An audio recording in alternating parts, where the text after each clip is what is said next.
Well, thank you for coming. Again, I was alluding to, this is my first panel. I've tabled at a lot of places. I've talked to a lot of people. I do a podcast. I'm used to talking about myself, but to kind of maybe share behind the scenes thoughts and things like that, I haven't normally done. So thanks for being the trial error potential for this, but thanks for coming. What I want to talk about is finding your niche within niche. So the reason I do the projects that I do is because I decided to take a chance on myself and just make the books that didn't exist that I wanted to see. Like, I'm a big, PlayStation fan, and so many retro gaming books feel so leaned into the 8-bit and 16-bit era and earlier. And so I would buy anything and everything that I can get my hands on. But there wasn't that PlayStation coverage, type of thing that I was looking for. So after a couple of years of just being a fan and reading, I have a history of writing some comic books and stuff, and being in that industry, I decided to take a chance and just kind of write some books myself. If no one else is going to do it, why not me? So I'll share a little bit about who I am and why I'm doing this, and maybe if y'all thought about writing yourself, or if you've thought about putting some projects together yourself, maybe with what I share about what I learned and the pitfalls I fell into, maybe you'll avoid them and not have to face those same things. But who am I? I'm Darren Hupke. I'm a writer, a publisher, podcaster, and I own Pixels and Polygons. Having an LLC and having Pixels and Polygons makes it sound like it's a fancy company and everything, but it's just me. I mail things out of my garage, and it's just a one-man operation. But that's who I am. What we're doing here, again, like I said, learning about the history of what I do, kind of talking about the inspirations and stuff that led me to do what I do. What worked and where I got stuck, and hopefully learning from my mistakes so you don't make those same mistakes of your own. The first half is a lot of, my stuff, but the back half is me just kind of gushing and sharing about projects that are out there that exist that I am a fan of, that I love, that I recommend, that are in the same wheelhouse of printed and written retrospectives and retro gaming themed content. So a bunch of recommendations at the end, so take note or take pictures or something.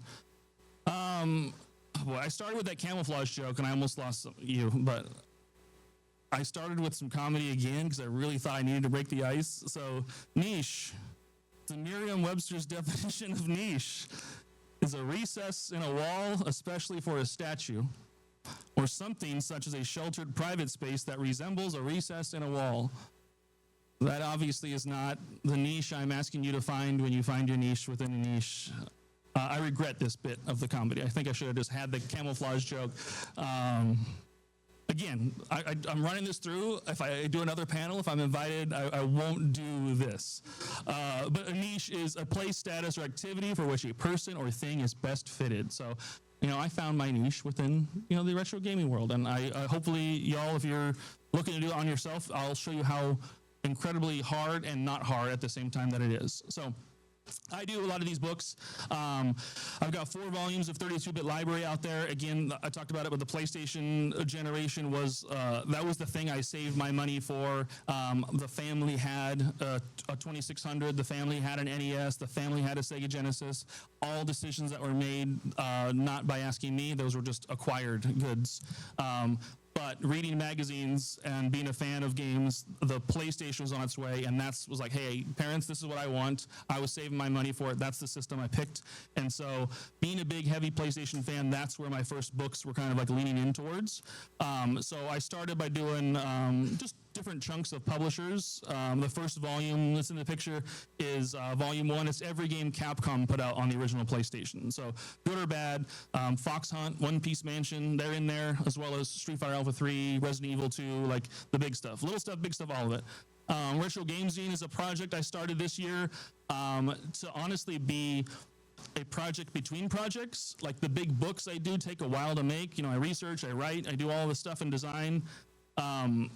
I wanted to do something in between those things, because once I finish a big project, you have like this adrenaline high of like being like completing something. Like it's really motivating to like keep doing something, but you just can't jump into another instantly completed project. So retro game zine, just from the zine community, I grew up a punk rock kid, and so like little zines and like do-it-yourself type of things.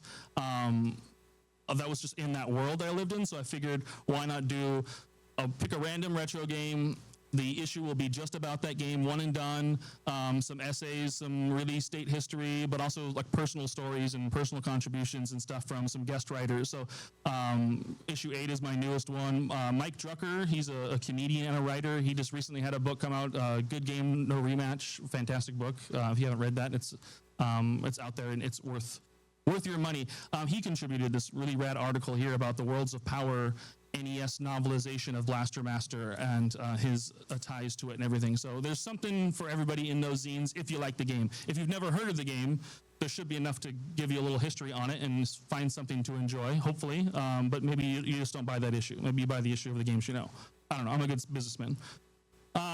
What else I do? I do a podcast called Pixels and Polygons, all done for essentially like marketing reasons. And I do a Patreon where I post some original writing, but really it's an excuse to have a digital shop, so you can buy all these things digitally as well. It's free to follow, and anything I post there, like original writing wise, it is free to read. But there's like one paid tier, and if you do that, you get the podcast a week early, and you get digital copies of the retro game zine every month. So I don't really have a plan for that to be something monetarily. It's just some people have asked me like, hey, how can I support you in between these things? And so that's kind of what that's there for. But if you want to follow it, you can follow it for free and see everything on there for free from a writing standpoint. But so that's who I am. That's what I do. Why I'm doing it, the stuff that inspired me to do it is 80s and 90s video game magazines. Woo! Animated slide transitions. Dang. The first 5 slides have transitions, and after that, I got tired of doing that. And so, this is it. This is kind of all the money's right here up front. Love reading EGM, Nintendo Power, Game Pro, Game Players, and then even modern, Retro Gamer and stuff like that. I just love reading magazines. So visuals and big screenshots and big, heavy, infographics and things like that. I love that about video game magazines. So that's kind of inspired me in my work. Buying the books before, like I said, the PlayStation stuff existed. I bought a lot of licensed books, like the Final Fantasy stuff Dark Horse does. There's been history books in the past. They were few and far between, in the 90s. It's really more of a modern thing that we see so much content produced from a retro gaming standpoint. Again, there's things like, the Capcom Character Encyclopedia. Those are licensed books. I give them money and I buy them and I enjoy them, but not a lot has dug deep into histories and on specific games instead of more been a general kind of coverage concept and everything. Brett Weiss and his greatest video games of all time. He's a fun dude. And his books are cool too. These are all pictures from my shelf, books off my shelf with a black blanket for a nice backdrop. And then recently there's been really cool, curated and designer books, the Console Chronicles, the Lost and Colt crew from the UK, top-notch, design, everything about them, the layouts and the visual look of them. Inside, it matches everything on the outside as well, really great in-depth articles, analysis, even academic thoughts. And they do a couple of books in the Console Chronicles, Handheld Chronicles, and some other stuff too. But Lost and Colt is who they are if you want to look them up. Ninty Media, they've done that game book. They've done a game book advance. They're doing currently working with Philip Summers on a hand-drawn game guides for Mega Man that was on Kickstarter recently. They're really cool with the stuff that they put out. And then Jeremy Parrish, this isn't a Jeremy Parrish love fest or anything, but there'll be more slides featuring Jeremy like this next one. So not only his written books and his works series are fantastic books, and he's even a fantastic photographer, and his layouts and design work are great in his books, but he does them on YouTube. And so I read or I watch and absorb a lot of YouTube content and video essays and things, and all of that history and analysis and all the work that goes into those things, like I can't. I'm not a YouTube personality type person. I've got 3 kids and not a lot of free time. This is all done in pockets of time, so putting videos together would be impossible for me. But there's folks who do that stuff. You know, Rewind Arcade is another one. Really great video content and everything. So my inspiration was to try and take all that stuff, the real visual heavy elements, the curated and designer type elements, the in-depth like content and research that folks do, and try and like pile that all into like myself and see what I could do. And so the first thing right there, subtitle transition, nailed it. Woo! The first thing I did was not good, and that's my encouragement to y'all. The first thing you do probably won't be very good, or it'll be okay, but once you start doing things more and more and more, you're going to like see little things in that first thing you did that are going to stand out, that are going to bother you and bug you, and you can either go back and redo it or just learn from that and continue to grow. But the first thing I did, I didn't know where to start and everything, so what my inspirations were like magazines and stuff, and I wanted to do a magazine about the history of the PlayStation. So this is literally a screenshot from my notes app of a file that's still on my phone with grand ideas about covering the economics and price adjustments from games then to now, like a master list of all the games that came out, you know, at the time. Minimal design and large visual assets and things that, you know, would come to be, but these were all just like ideas that I was kind of putting into paper. So I looked at things like Retro Gamer and big giant screenshots and big pages, and I just opened up InDesign and never used it in my life. I've used some Photoshop, but InDesign, I was like, oh, this can't be too hard, you know, like Google's there, like I'll solve it, this will be totally fine. So I opened it up and asked me what size. I don't know what size. So I got out a tape measure and measured Retro Gamer and didn't realize it was an A4 standard size, but I just measured it and tried to plug that in. And so I started to make a magazine that size. Once I put it together, there's other production questions it asked me. Bleed. I did not know what bleed meant at all. And I don't know if any of you do, but I wasn't worried about it. I'll figure it out later, I guess. I probably can, you know, do it in post, you know. So I started to put together my first project, giant-sized book and everything, and I got a quote from the printers, and they said like $8,000, and I was like, oh, that's about $8,000 more than I thought I was going to need to do this. And so what did I do? I just cut it in half, and I thought, oh, hey, with Kickstarter, maybe I can get $4,000. So I'll just literally cut the page dimension in half and release the book in that size, and it was a brick. And it wasn't really, like, it wasn't good. But I loved it. I liked it. The process taught me so much, and that's why I'm talking about it. But this is a kind of a photo of it. But I put it all together, 730 pages, no writing in this book. This was all visuals. It was just screenshots of all of Sony's game laid out chronologically, all 151 games that they did in this big brick tome. In a slipcase, I got the artwork commission and everything, but it... I took that photo and I looked at it and I saw it was blurry and I decided to not retake it. I just kept it. So good job, Darren. But this is what it became, and it was super difficult to kind of put it all together.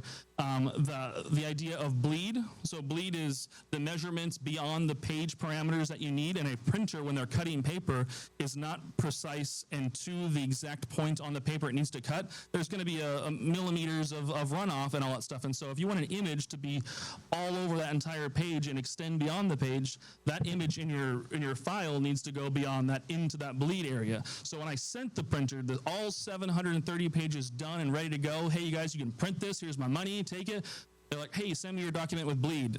I don't have that on there. What do you mean? And I could not figure out how to re-edit that and change the bleed and then fix it. So what I did was I opened up a new file and I made 730 more pages, and one by one, I just copy and relayed that out. I made this book twice, a book that I still am not that proud of, but I did it twice, and that's how much I loved it. And again, this leads in the inspirations that I have, again, big and visual heavy, like lots of screenshots and lots of love and everything. But when you do a 730-page book that's that heavy, your spine breaks. And if you're not working with a real high-end printer or anything, you kind of get what you pay for. That was something I learned. Like, hey, maybe not do 730 pages. Maybe figure out something that's smaller and something that's going to withhold the weight of itself and not kind of breaking everything. So that's what led to my sophomore project. Transition, nailed it. So everything I learned there, document setting, formatting, bleeds, coordinating with the printers, like actually part of what was not shared was I got a printed proof file from them. They sent to me. I okayed it. Everything was good. That printed proof was done on a digital printer, not an offset printer. Those two things are different. And when they machine bound that printed proof copy, it was done, I'm sorry, the first printed proof copy was done by hand. It was hand bound. And then when they did the production line ones, they used they machine bound that, which is a lot tighter than what they could do from a hand binding. And so now all the books were actually about a 1/4 inch smaller, and so it wiggled around and was like loose in that slipcase. So when I got that sent from the printer, and every single copy that I was expecting to mail out to the Kickstarter backers did not look like what my printed proof copy was and what I had told people was going to be. That was a big problem. So I had to work with the printers again. They had to manufacture all new slipcases and sent me a separate shipment from their printing facility that took an extra 2 months of time. And being a first-time book-making guy all by himself in the middle of the Arizona desert with $6,000 of strangers' money in my pocket, I'm like, I want to get you this thing. I'm not going to rob you. Like, I swear to you, this is a thing. So it was a big learning experience to know all that. So I went into the next project knowing I wanted to do more and knowing I could obtain this, in a little bit of an easier way. So I wanted to be more creative. I made it back to that original A4 size. The book was going to be smaller, and I figured what I would do is take that same concept of chronologically talking about the games. This is the 32-bit library series of books, and so I added more work. I put captions just like you would read in an old gaming magazine. I put all the pictures and screenshots, like there was more of them in this one because of how big the pages were. But then I took on writing, 500 to 600 words about every game inside, whereas the previous project was not any writing at all. Now suddenly I was going to write 23,000 words, all by myself. Like, I thought I bet on myself, but I definitely had some doubt that I was going to be able to do it. But all came together and whatever, and it ended up coming together and ended up working out. And I worked with some friends.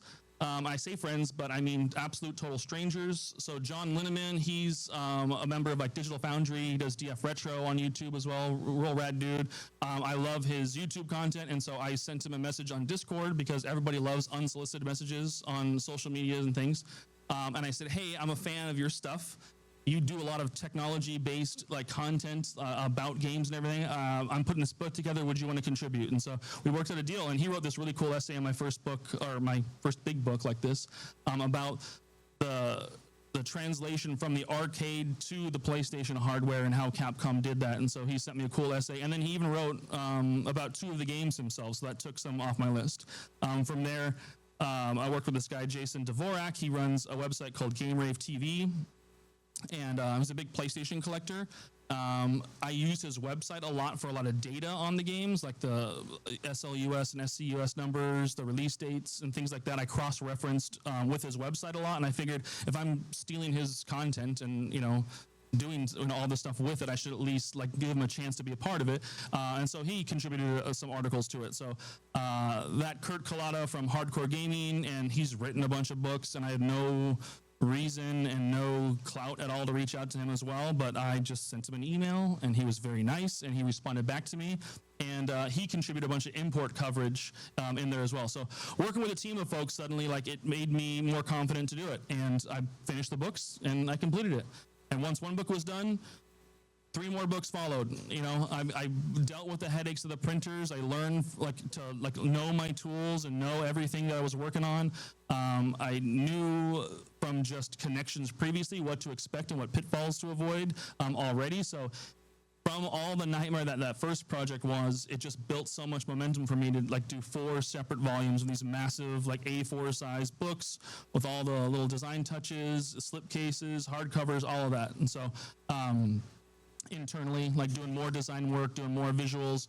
I have, like the texts and the formatting all match like the companies of the games they're from, kind of laid out, pages differently depending on the books and everything. But it was a lot of fun to do that. And so what do I do from there? I take all those books and I shrink them down into a paperback size, which is what I have at my booth out there, if you haven't seen me out there. So I have these 6x9, more traditionally sized books and everything. And they're in hardcover and softcover in that way. And they take that same content, but just in a more manageable, not going to make your legs fall asleep when you're reading it way. But yeah, that all came together just from attempting to do it and not taking no for an answer. Like so much of I hit so many stopping points and so many question marks and points of frustration that the choice was either to figure out a solution and navigate through it, or the project was dead then. And so literally, like, I think being creative and finding an outlet like this is you like finding a million ways to like respond to no before you finally get that yes and that green light that it's going to happen and everything. So persistence and perseverance and everything is a huge part of being able to do anything, creatively if you want to do that. So that is my encouragement to you, to not let those stopping points be the reason you stop doing something. The reason things exist in the world is because people found a reason to not say no or to not let it be the thing that stopped them. They found another way around. From there, what do? I'm making friends. So I need to find ways to like market and promote. That's probably still the hardest thing is figuring out how to like get your name out there and do that. But that's why I come to shows like this and try and shake hands and kiss babies. No kissing babies. Don't do that. That's something Luis would do. Yeah, it's something you would do, I think. I just met you in person for the first time this weekend, sure, but yeah, they don't even know that. So what do? I go to Google and I Google retro game books, and what do I find? Somebody has a website called Retro Game Books. This guy's got $1 million idea. So I reach out to the owner of this website. His name's Brian Rigsby. He's an awesome guy. He's been on my podcast. We've shared tables next to each other in Portland. We've done a lot of stuff together, all because I just Googled retro game books and found his URL. Before I had a website or anything, like I reached out to him because I wanted to see if he'd be willing to maybe carry my books. There's another outlet and everything, and he said yes. So we made it official, and he was the first place where I could buy, or you could buy my books outside of like Amazon or like awkward ways of meeting me in person and everything. But yeah, he took a chance, ordered some copies from me, and managed to sell through all of them. And he did a couple reorders and everything too. And it was just it was cool to do that. And like he encouraged me and gave me insight on running a website, like how to do stock and inventory, the logistics side of it all. It wasn't super intimidating, but it was a monthly cost, and I wasn't sure if everything that I had, did I have enough? Was I making enough? With just having these 3 books at the time, was that enough to have on my own website? So it was something I put in the back of my mind to think about and everything. But before I did that, I needed to think about branding. So all of my books, Pixels and Polygons, I have it on every slide. I'm literally trying to be that businessman person with Pixels and Polygons everywhere. I didn't have that always, and that was an afterthought. I'm this deep into this process, and I've used this thing called Negative, which the comic books I like made in the past and all that stuff. That was my cool imprint, Negative. It sounds negative, but like I'm a positive person, and it's like a negative inverted letters. Like, it was a great job, designer Darren. He did it awesome, but that doesn't really fit this. And so that's where I worked with myself to drew some really awesome logos that I was so excited about. I was ready to print that on things and think like, this Pixels and Polygons logo is so rad. Like, I don't need to pay anybody. This is the best. And I started looking at titles. I'm like, dude, I've got a job here. Like, I literally didn't go to school for this, but I think I can be a graphic designer. Like, this is so great. But then I had other people look at it and say, that's terrible. Do not do that, Darren. Just pay somebody. And I met a guy online on DeviantArt. He was a really rad artist. His name is Rye Spirit. Rye-Spirit. You can Google him, find him. He does a bunch of amazing artwork and everything. But he came up with my mascots and my title, like logo and everything that I use for everything. And so the robot is Pixels, and the dinosaur is Polygons. So Pixels and Polygons. So it makes sense. It's very simple. And the pastel colors that he picked is why I'm using that on my theme and everything. I use that for everything now because some artist in Australia did that for me. So I had branding. I went back and put that on all my books. I made sure that everything I was doing was tied to Pixels and Polygons. And my next great big marketing idea was a podcast, because do you know video game podcasts? Not a lot of people know about those. There are not a lot out there. Luckily, I'm one of them. And, once you sort through the thousands and thousands and you're sure that you can do it, you just do it. I don't care. I mean, I found a gimmick.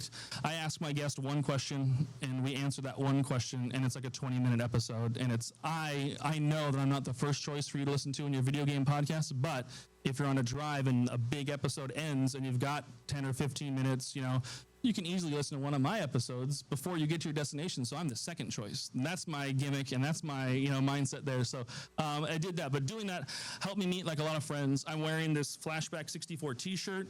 They're fellow podcasters. They do a chronological retrospective podcast on the Nintendo 64 library, which just sounded like something I would do if I liked the Nintendo 64 as much as I like the PlayStation, but I don't. So they do it. And through them, I've met like a lot of friends, folks on social media, and folks who have been guests on their show have come on to be guests on mine.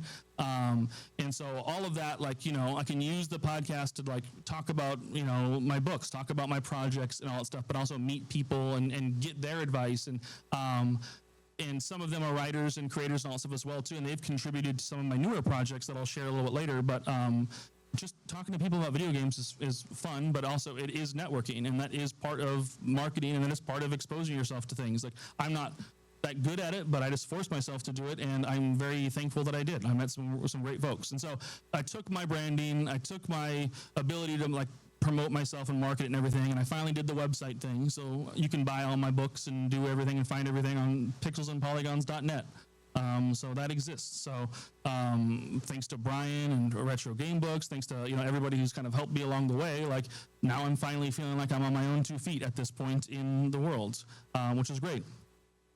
Currently what I'm working on, there's a lot of great zines out there. I talked about it. Retro Game Zine. It was like the project between projects, but Forgotten Worlds is in the top left corner. There's the Dreamcast Year 1, Year 2 books from Andrew. He's out in the UK. Devil's Blush. They're just like Forgotten Worlds. They're out in Australia. I don't know why the zine making community about retro video games is so big in Australia, but props to them. I buy them and paid a lot of shipping costs to get them over here, but they're really rad. Shenmue World is a Kickstarter I stumbled on. I'm a big Dreamcast fan, a big Shenmue fan, but they do a number of zines that way as well too. So those are what kind of inspired me to make the Retro Game series of books. And so those have kind of grown, again, monthly content that is one and done stuff. So if you're a fan of, these individual games, hopefully you find something you enjoy about them. And then it's kind of challenged me to be more designery. So that, the Jammer Lammy header at the top. I took all the sprite rips and laid that out to make it look like it was something from the game, but it's actually just the header break from the title to the body of the content and everything. So feeling more comfortable doing that, and the Retro Game Zine, being inspired by all those zines is just another zine out there. Oh, and actually, at Pat's table right here, he does the ultimate Nintendo 64 books. He's sitting with a friend named Ian, and he does these Yokoi Kids zines. I just discovered this 45 minutes ago and bought them. He's got them for sale out there. Go and check them out. They're about old Game Boy games and some creativity on there. There's some comics and cool visuals inside these as well. But I literally just bought them, so this is hot off the press inspiration that you all should check out too. And then I started working on other stuff. This is Beat 'em Up Volume 1. This was the history of Final Fight, and my way of kind of, trying something different than just the PlayStation world or just a zine or something like that, So this takes a look at the history of the entire franchise of Final Fight, developer stories, plot summaries, reviews, art and design stuff, just a lot of fun stuff just about the history of that Final Fight franchise. So I have these out on my table here. This just came out on the 8th, and today is the 9th, right? Yeah, so that was yesterday. Yes, I'm good with calendars. But that's just something new that I've decided to try as well. So will there be a volume 2? That's the goal, but I'm also working on the 32-bit library volume 5 and the monthly Retro Game Zine. And again, I told you I'm just one person. So it's all as I'm excited and motivated, I just continue to find new ways to kind of create stuff and write stuff and do stuff. So now this is where I can stop talking about myself and feel comfortable. All right, I'm gonna take a drink. So all of that stuff, I've done big hardcover books. I've done the softcover stuff. I've done the zines and all stuff. That's just how I found my outlet and everything. If you all like fancy yourself to want to be a writer or want to try and do these things, it's entirely possible. There's no reason like why you couldn't do this yourself as well. I mean, there's online blogs and things like that you can do as well, but like putting that to print is really not as hard as you might think. If you avoid all the obstacles I did and like learn your tools before you do it, or think about your marketing and branding before you do all that stuff, you will avoid so much of a headache and get right into the good stuff and have that finished product in your hands as well. There's different ways you can do it. Again, I praised Retro Game Books and Brian Rigsby, but his latest books are these video game map series of books. These are kind of giant hardcovers. He has a lot of quotes and call-outs from a lot of like industry friends and folks that he knows to like write little blurbs about the games inside the books. But essentially, he has scans of like Japanese guides, Nintendo Power issues, like things of whenever they've like drawn and designed big maps of games and everything. He's organized them in going to be 3 volumes. 2 volumes are out now, but it's just a really cool way. So if you maybe don't fancy yourself as the most in-depth or analytical writer, there's still ways you can, you know, shine a spotlight on the stuff you do enjoy, or put it in a format like this where it's visual heavy that lets your nostalgia kind of tell that story as well. So this is one route you can go. The other options, like there's a ton here in the top left, Boss Fight Books. If you haven't heard of Boss Fight Books, they're a publisher out of LA. That is no pictures. Like, why would you not put pictures in a book? I don't know. But they is just prose text. But there's some fantastic books there. The first one I read of theirs was NBA Jam, but it tells the history of these games and of these companies, but also allows the author's voice to just share why those games are important to them. Parappa the Rapper, an awesome story, but also just talks about representation and having like the author like see himself within the game and how very uncommon that is. And it's just a really moving and awesome story about a game I love, but also to see it from somebody else's perspective and know the impact that had, which is a really great read. And they're like $12 to $15 or so. EverQuest was like the history and how like crazy it blew up, and how the company Sony Online Entertainment, the subsidiary of Sony, not actually full Sony money, they were overworked and overstressed because of not having enough servers and everything involved to like run the games, and how popular it was and out of launch and everything. So it was really rad. But those are great ways to write books about your favorite stuff with your own voice and still be like historical, or still analyze the game in a way that's like special. It's really cool. So like, you know, reading some of those as for inspiration, like, you know, it's just a different way to like talk about games. Fight Magic Items is a book by Abe Moyer. That's the history of Japanese RPGs and their transition to the West. It's a really good book about the history of Japanese RPGs. It's right in the title. That's awesome. So another prose option. Matthew Kumar, he's not somebody I know personally at all, just via Blue Sky and like social media and stuff. He put this book together of games he beat from 2014 to 2024. So it's literally laid out, just not necessarily in chapters or anything, but he essentially wrote like almost diary entry style, like reviews of the games he finished, what stood out to him, what inspired him about it, what he loved about them, what he would maybe change and do differently.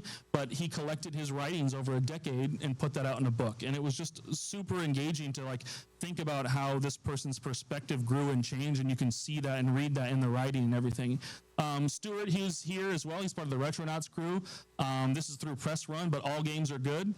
He writes about games that aren't good, but he says they're good, and it's really cool reasons. I mean, they're definitely like 5 out of 10 style games, but he grew up loving them and playing them, and so being a champion for like the silly and absurdness that they are, he's got a really good sense of humor. There's a ton of like just good heart and good humor and good content in that, and it's a super massive tome and everything too. But that's from Press Run. These other slides, the ON or ON, I'm not sure how it's said, but the gaming journal there, A Profound Waste of Time, and Lock On, which is also done through the Lost in Cult like UK crew. These are like the evolutions of gaming magazines. You're not going to get like the soft floppy magazine that you read once for 30 days and throw it away. Like these are like high-end like magazines and journals, and lots of visual like design and touches to them. They look great on your shelf and everything, but really in-depth content, really great writing in all of them. I would never have an article in any of them. I mean, if they asked me, I would, but my writing does not belong in those books at this point. But they're fantastic. So if you're looking for, again, a designer heavy or like a curated style of book, like those are like ways to go. Like there is, if your niche, let's pronounce both ways. If that is more in that visual heavy medium, like those are things that you can kind of read and check out for inspiration. There's things I highly recommend. Actually, there's a day left on it, but I just got an email from the On Gaming Journal, 50% off. It ends tomorrow. So if you want to buy that from them, it's a super good price if you literally do it now and tell them Darren sent you, and they're going to say, who's Darren? And then you're going to get in the whole thing. So maybe don't say that at all, but just buy it from them. I've already talked about the zines. The zines are great. Those are great sources of inspiration. That's just a picture of my bookshelf. So to prove to you that I like books, I don't know. I put that on there, I think, just to, like, yeah, I'm making books, but like, look, I read them and enjoy them too, and I'm a fan. And I started as a fan, and I'm only doing this because, digging into it, I saw that it was possible for me to do that, prose, zine, big oversized hardcovers, one and done type off books, whatever it may be. There's a lot of stuff that you can do and find online, and hopefully that inspires you to kind of do some of your own stuff. I flew through this. I could not imagine how I could have filled 25 more minutes of me talking up here uncomfortably. Yeah, so questions, I think, is where I'll go. If you want to take a picture of this is my information. I also have it on flyers. My booth is literally right out here, like right by the staircase that's right out there. So all this information is on a flyer as well, but you can find all my info on there. The QR code goes to my link tree that's got all my stuff. So Kickstarter, Patreon, my personal website, my podcast, all that stuff. So this is really a one and done type of thing here. But yeah, questions, if anybody has any, and we'll go. Yeah.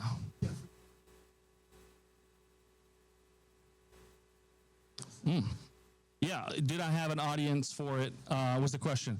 Did I know with my first book? No. I made those books. I make all my books for me. So legitimately, like, at the end of the day, I want these books on my shelf because I would hope to want to read them myself, and I just happen to be the one making them. So, like, my motivation is to make it for myself first, and if other people happen to enjoy it and like come into a room and a panel across the country from where you live and sit and listen to you talk about it, like that's icing on the cake. So thank you all for doing that. But that was my goal. And honestly, from the books and things I've read, especially coming from the comics world, like you can tell when somebody's phoning it in and writing for their audience or writing for themselves. Like, I'm telling the story I want to tell. I'm passionate about like the PlayStation games, Final Fight. Like, these things are games that like I am living and breathing and playing. If I wasn't making these books, I would be in this world already to begin with. So that's why I felt, the agency to like attempt to write enough as it is, because that was it. So I have a full-time job, like that pays the bills and everything for me. So this is all like hobby.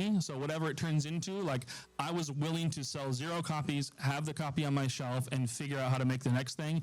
And if I managed to sell any, like that was nice. And I've sold a few. So it worked out a little bit. Any other questions? Does anybody want to be like, do they have projects they're sitting on or ideas they would want to consider making books? Or do you already make books or writing or anything? No? Yeah? Oh.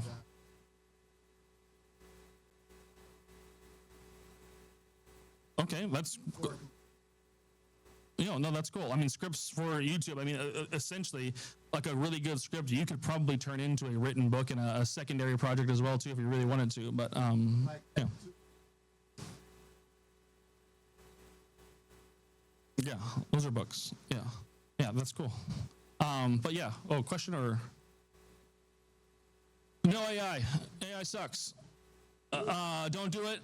No, for any reason whatsoever. You're cutting corners, you're taking from others, you're damaging the environment, hard stance, boom, no AI. And again, if you are using it, don't do it. I don't have a political way to balance that out. Just don't do it. Yes. Oh.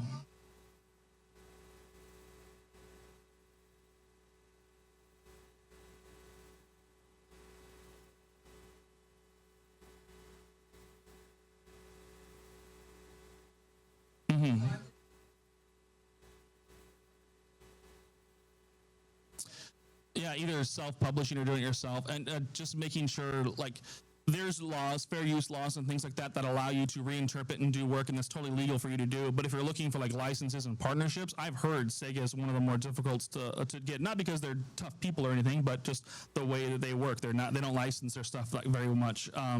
But I have the read-only. Remember, they put this Dreamcast book out. It's in the very bottom picture, bottom right. It's a cool Dreamcast book. Super there. I don't know why I didn't isolate that and shout them out, but they do really high-end stuff as well too. So yeah, I think that working with a publisher, I don't have any advice for that because I've done all self-published stuff. Like I did try and send my book to a couple people and everything. I got very polite, like, "What is this?" And so I was like, "Oh, okay. Well, I don't want to get my feelings hurt at all anymore. So I will self-publish this from here."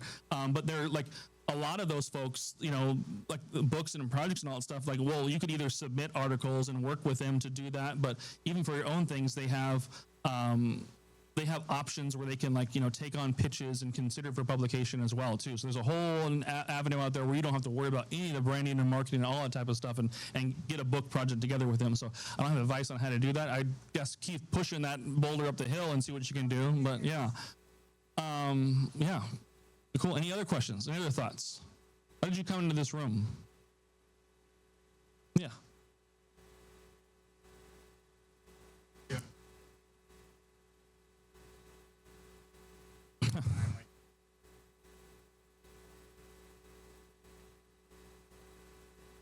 Yeah. Plugging away through Death Stranding 2 as we speak as well too. And just bought my Switch 2 because I was forced to, because somebody said I had to buy it. I don't know. That was weird. Again, like similar to you, like it has to be something you want to do. Like if it's something you really want to do, like you're going to find the time to do it. Even if that's like, cool, I want to write at least 100 words a night. 100 words isn't that much. Like, you know, it could be 10 to 15 minutes that you do that. But if you're making small like plugs and you're chipping away little by little at something you want to do, eventually you're going to get to a point where you have like a pages long document or PDF or something going, and then suddenly you're going to have this new fuel of motivation of like, oh my gosh, like this is a lot here. Like I might be halfway through what I'm trying to do here, you know? And so that starts to maybe motivate you to do a little bit more or make it a little bit more time. Like my wife's not here, but I'm pretty sure, I hope that she would say that like, hey, he does balance and give the family time as well as doing the things he loves. And I hope she wouldn't say like, no, he does that stuff too much and you get over the video game stuff, Darren.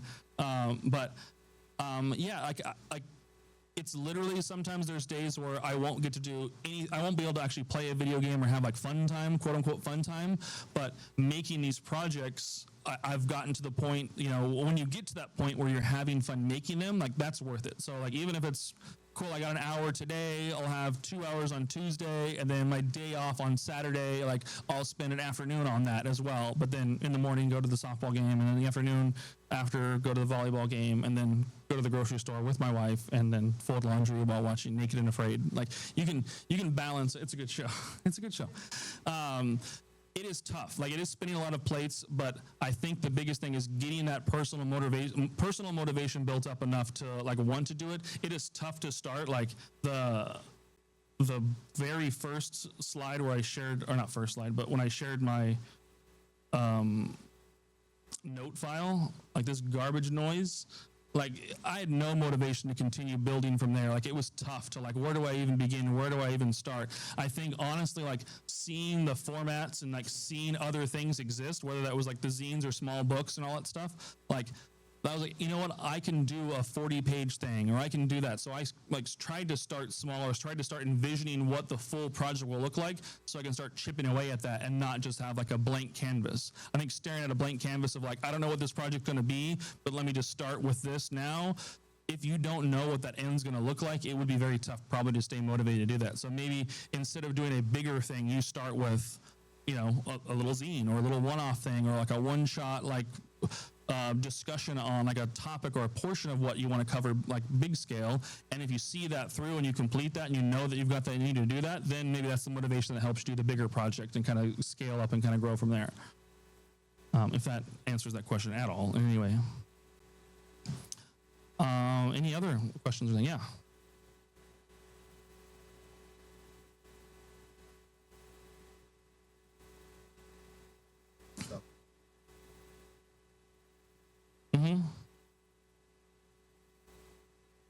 hope there's a space for print still, because I do printed stuff, and so like I hope I'm in an upswing and I'm on a trend wave and all that stuff and people like it. But I do both technically. Like I have them all available digitally, like on my Patreon page. So I think if you make them be able to live in both universes, like then it doesn't matter. Like you can go either way.